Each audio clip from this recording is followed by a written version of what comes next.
प्रस्तुत है मुंशी प्रेमचंद जी द्वारा लिखी गई कहानी चकमा। सेठ चंदूमल जब अपनी दुकान और गोदाम में भरे हुए माल को देखते तो मुंह से ठंडी सांस निकल जाती। यह माल कैसे बिकेगा? बैंक का सूद बढ़ रहा है, दुकान का किराया चढ़ रहा है, कर्मचारियों का वेतन बाकी पड़ता जाता है। ये सभी रकमें गांठ से देनी पड़ेंगी। अगर कुछ दिन यही हाल रहा तो दिवाली के सिवा और किसी तरह जान न बचेगी। देश पर भी धरने वाले नित्य सर पर शैतान की तरह सवाल रहते हैं। सेठ चंदूमल की दुकान चांदनी चौक दिल्ली में थी। मुफस्सिल में भी कई दुकानें थीं। जब शहर कांग्रेस कमेटी ने उनसे विलायती कपड़े की खरीद और बिक्री के विषय में प्रतीक्षा करानी चाही तो उन्होंने कुछ ध्यान न दिया। बाजार के कई आड़तियों ने उनकी देखा देखी प्रतिज्ञा पत्र पर हस्ताक्षर करने से इनकार कर दिया। चंदूमल को जो नेतृत्व कभी न नसीब हुआ था वह इस अवसर पर बिना हाथ पैर हिलाए ही मिल गया। वे सरकार के खैर ख्वाह थे। साहब बहादुरों को समय समय पर डालियां नजर देते थे। पुलिस से भी घनिष्ठता थी। म्यूनिसिपैलिटी के सदस्य भी थे। कांग्रेस के व्यापारिक कार्यक्रम का विरोध करके अमन सभा के कोषाध्यक्ष बन बैठे। यह इसी खैर ख्वाही की बरकत थी। युवराज का स्वागत करने के लिए अधिकारियों ने उनसे 25,000 के कपड़े खरीदे। ऐसा सामर्थ्य पुरुष कांग्रेस से क्यों डरे? कांग्रेस है किस खेत की मूली। पुलिस वालों ने भी बढ़ावा दिया। मुआहदे पर हरगिज दस्तखत न कीजिएगा। देखिए ये लोग क्या करते हैं। एक एक को जेल में भिजवा दिया तो कहिएगा। लाला जी के हौसले बढ़े। उन्होंने कांग्रेस से लड़ने की ठान ली। उसी के फलस्वरूप 3 महीनों से उनकी दुकान पर प्रातःकाल से 9 बजे रात तक पहरा रहता था। पुलिस दलों ने उनकी दुकान पर वॉलंटियरों को कई बार गालियां दी, कई बार पीटा। खुद सेठ जी ने भी कई बार उन पर बाण चलाए, परंतु पहरे वाले किसी तरह न टलते थे। बल्कि इन अत्याचारों के कारण चंदूमल का बाजार और भी गिरता जाता। मुफस्सिल की दुकानों से मुनीम लोग और भी दुराशाजनक समाचार भेजते रहते थे। कठिन समस्या थी। इस संकट से निकलने का कोई उपाय न था। वे देखते थे कि जिन लोगों ने प्रतिज्ञा पत्र पर हस्ताक्षर कर दिए हैं वे चोरी छिपे कुछ न कुछ विदेशी माल लेते हैं। उनकी दुकानों पर पहरा नहीं बैठता। यह सारी विपत्ति मेरे ही सिर पर है। उन्होंने सोचा, पुलिस और हाकिमों की दोस्ती से मेरा भला क्या हुआ? उनके हटाए से ये पहरे नहीं हटते। सिपाहियों की प्रेरणा से ग्राहक नहीं आते। किसी तरह पहरे बंद हो जाते तो सारा खेल बन जाता। इतने में मुनीम जी ने कहा, लाला जी यह देखिए, कई व्यापारी हमारी तरफ आ रहे थे। पहरे वालों ने उनको न जाने क्या मंत्र पढ़ा दिया, सब चले जा रहे हैं। चंदूमल, अगर इन पापियों को कोई गोली मार देता तो मैं बहुत खुश होता। यह सब मेरा सर्वनाश करके दम लेंगे। मुनीम, कुछ हैटी तो होगी। यदि आप प्रतिज्ञा पर हस्ताक्षर कर देते तो यह पहरा उठ जाता। तब हम भी यह सब माल किसी न किसी तरह खपा देते। चंदूमल, मन में तो मेरे भी यह बात आती है, पर सोचो अपमान कितना होगा। इतनी हैकड़ी दिखाने के बाद फिर झुका नहीं जाता। फिर हाकिमों की निगाहों में गिर जाऊंगा और लोग भी ताने देंगे कि चले थे बच्चा कांग्रेस से लड़ने। ऐसी मुँह की खाई के होश ठिकाने आ गए। जिन लोगों को पीटा और पिटवाया, जिनको गालियां दी, जिनकी हंसी उड़ाई, अब उनकी शरण कौन में लेकर जाऊं? मगर एक उपाय सूझ रहा है। अगर चकमा चल गया तो पोवारा है। बात तो तब है जब सांप को मारूं मगर लाठी बचाकर। पहरा उठा दूं पर बिना किसी की खुशामद किए। 9 बज गए थे।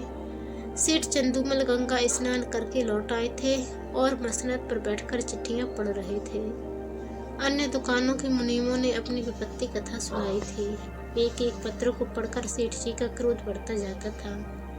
इतने में 2 वॉलंटियर गाड़ियां लिए हुए उनकी दुकान के सामने आकर खड़े हो गए। सेठ जी ने डांट कर कहा, हट जाओ हमारी दुकान के सामने से। एक वॉलंटियर ने उत्तर दिया, महाराज हम तो सड़क पर है, क्या यहाँ से भी चले जाए? सेठ जी, मैं तुम्हारी सूरत नहीं देखना चाहता। वॉलंटियर, तो आप कांग्रेस कमेटी को लिखिए।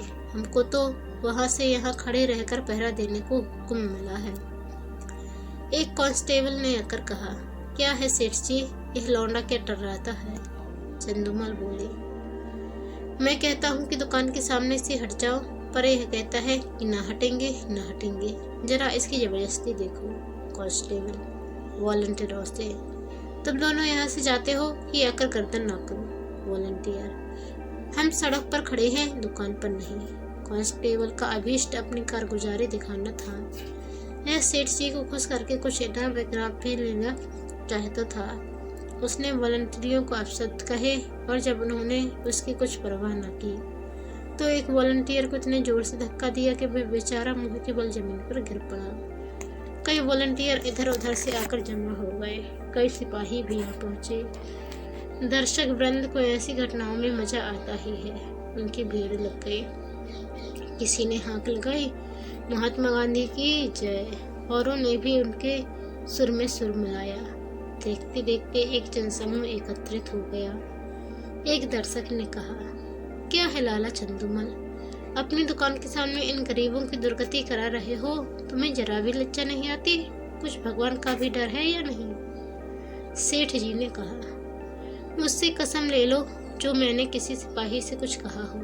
ये लोग अनायास बेचारों के पीछे पड़ गए, मुझे सेंत में बदनाम करते हैं। एक सिपाही, लाला जी, आप ही ने तो कहा था कि ये दोनों वॉलंटियर मेरे ग्राहकों को छेड़ रहे हैं, अब आप निकले जाते हैं। चंदूमल, बिल्कुल झूठ, सरासर झूठ, सोहलो आना झूठ। तुम लोग अपनी कारगुजारी की धुन में इनमें उलझ पड़े।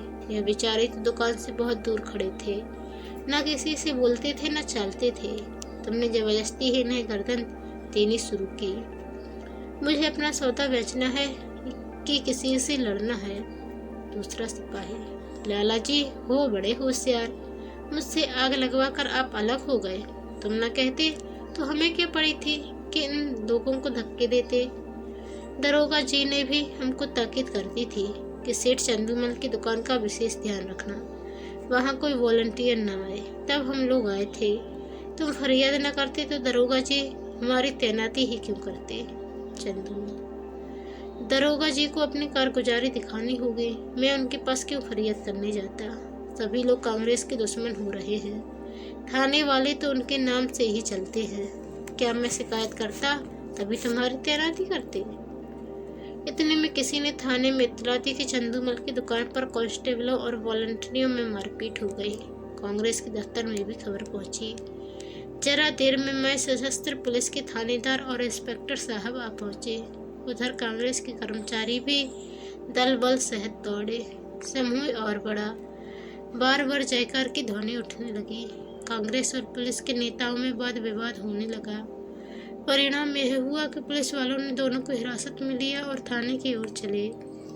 पुलिस अधिकारियों के जाने के बाद सेठ जी ने कांग्रेस के प्रधान से कहा, आज मुझे मालूम हुआ कि ये लोग वॉलंटियरों पर इतना घोर अत्याचार करते हैं। प्रधान, तब तो 2 वॉलंटियरों को फंसना व्यर्थ नहीं हुआ। इस विषय में अब तो आपको कोई शंका नहीं है। हम कितने लड़ाकू, कितने द्रोही, कितने शांति भंगकारी हैं, यह तो आपको खूब मालूम हो गया होगा। चंदूमल, जी हाँ, मालूम हो गया। प्रधान, आपकी शहादत तो अवश्य ही होगी। चंदूमल, होगी तो मैं भी साफ साफ कह दूंगा, चाहे बने या बिगड़े। पुलिस की शक्ति अब नहीं देखी जाती। मैं भी भ्रम में पड़ा हुआ था।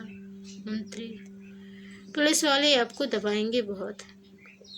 चंदूमल, एक नहीं 100 दबा पड़े, मैं झूठ कभी ना बोलूँगा। सरकार उस दरबार में साथ न जाएगी। मंत्री, अब तो हमारी लाज आपके हाथ है। चंदूमल, मुझे आप देश का द्रोही न पाएंगे। यहाँ से प्रधान और मंत्री तथा अन्य पदाधिकारी चले तो मंत्री जी ने कहा, आदमी सच्चा जान पड़ता है। प्रधान संदिग्ध भाव से, कल तक आप ही सिद्ध हो जाएगा। शाम को इंस्पेक्टर पुलिस ने लाला चंदूमल को थाने में बुलाया और कहा, आपको शहादत देनी होगी, हम आपकी तरफ से बेफिक्र हैं। चंदूमल बोले, हाजिर हूँ। इंस्पेक्टर, वॉलंटियरों ने कांस्टेबलों को गालियाँ दी। चंदूमल, मैंने नहीं सुनी। इंस्पेक्टर, सुनी या ना सुनी यह बहस नहीं है, आपको यह कहना होगा वह सब खरीदारों को धक्के देकर हटा रहे थे, हाथापाई करते थे।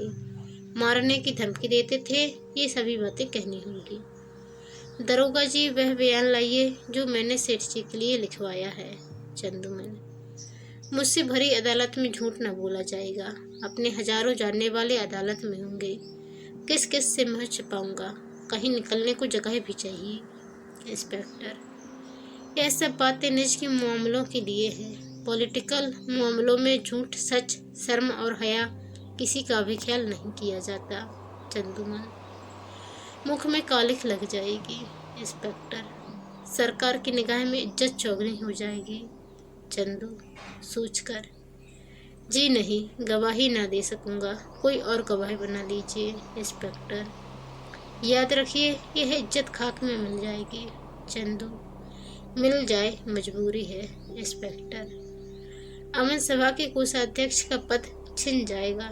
चंदू, उससे कौन रोटियां चलती हैं। इंस्पेक्टर, बंदूक का लाइसेंस छिन जाएगा।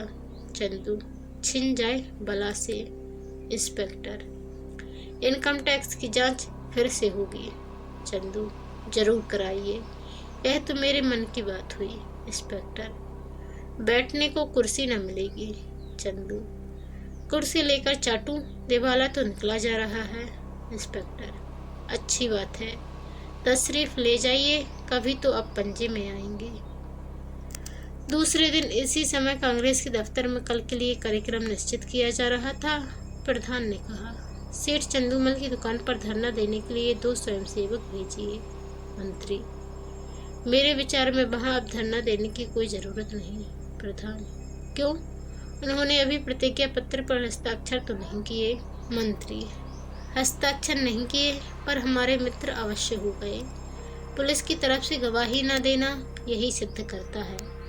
अधिकारियों का कितना दबाव पड़ा होगा, इसका अनुमान किया जा सकता है। यह नैतिक साहस में परिवर्तन हुए बिना नहीं आ सकता। प्रधान, हाँ, कुछ परिवर्तन तो अवश्य हुआ है।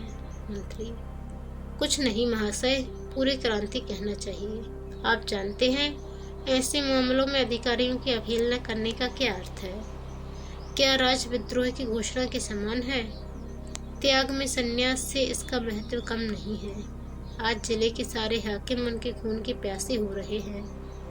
आश्चर्य नहीं कि गवर्नर महोदय को भी इसकी सूचना दी गई हो। प्रधान, और कुछ नहीं तो उन्हें नियम का पालन करने के लिए ही प्रतिज्ञा पत्र पर हस्ताक्षर कर देना चाहिए था। किसी तरह उन्हें यहाँ बुलाइए, अपनी बात तो रह जाए। मंत्री, वह बड़ा आत्म अभिमानी है, कभी न आएगा, बल्कि हम लोगों की ओर से इतना अविश्वास देखकर संभव है कि फिर उस दल में मिलने की चेष्टा करने लगे। प्रधान, अच्छी बात है, आपको उन पर इतना विश्वास हो गया है तो उनकी दुकान छोड़ दीजिए। तब भी मैं यही कहूँगा कि आपको स्वयं मिलने के बहाने से उस पर निगाह रखनी होगी। मंत्री, आप नाहक इतना सब करते हैं। 9 बजे सेठ चंदूमल अपनी दुकान पर आए तो वहाँ एक भी वॉलंटियर न था। मुख पर मुस्कुराहट की झलक आई। मुनीम से बोले, कौड़ी चित्त पड़ी मुनीम, मालूम तो होता है, एक महाशय भी नहीं आए। चंदूमल, ना आए और ना आएंगे, बाजी अपने हाथ रही। कैसा दाव खेला, चारों खाने चित्त। चंदू, आप भी बातें करते हैं, इन्हें दोस्त बनाते कितनी देर लगती है? कहिए, अभी बुलाकर जूतियाँ सीधी करवाऊं। टके के गुलाम हैं, न किसी के दोस्त न किसी के दुश्मन। सच कहिए, कैसा चकमा दिया है? मुनीम, बस यही जी चाहता है कि आपके हाथ चूम ले। सांप भी मरा और लाठी भी ना टूटी, मगर कांग्रेस वाले भी टोहे में होंगे। चंदूमल, तो मैं भी तो मौजूद हूँ। वह डाल डाल चलेंगे तो मैं पात पात चलूँगा। विलायती कपड़े की गांठ निकलवाइए और व्यापारियों को देना शुरू कीजिए। एक अठवारे में बेड़ा पार है। तो दोस्तों, ये कहानी आपको कैसी लगी कमेंट कर जरूर बताएं। चैनल पर नए आए हैं तो चैनल को सब्सक्राइब कर बेल आइकन को क्लिक कर लें। धन्यवाद। जय हिंद।